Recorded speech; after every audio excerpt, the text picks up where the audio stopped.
Hello there! I want to share with you my most luxurious travel experience ever. You have to see this suite. This is a $3,000 a night hotel suite, and it comes with a private outdoor area with a plunge pool, a fire pit, and a grill. And look at this view, just incredible. The entire place is super modern and stylish, with huge windows everywhere. And there's also a huge bed and a separate living room area. But that's not all.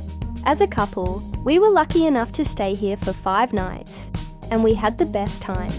The hotel also has these cool hammocks and a beautiful infinity pool with an amazing view. The food was also incredible. They have a restaurant on site, and they also provide breakfast in bed. The location of this hotel is also perfect. It's close to the airport, but still very quiet and secluded. We felt like we were in our own private villa.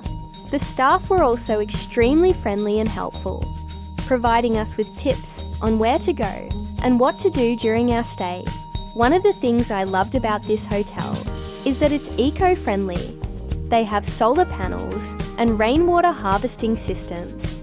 It's also located near a national park, which is home to many different types of monkeys. We were lucky enough to see them in our drone footage. If you're looking for a luxurious getaway, I highly recommend this hotel. The price is definitely steep, but it's worth every penny. Thank you for watching, and I'll see you in the next video. Like and subscribe for more videos, and share with your friends.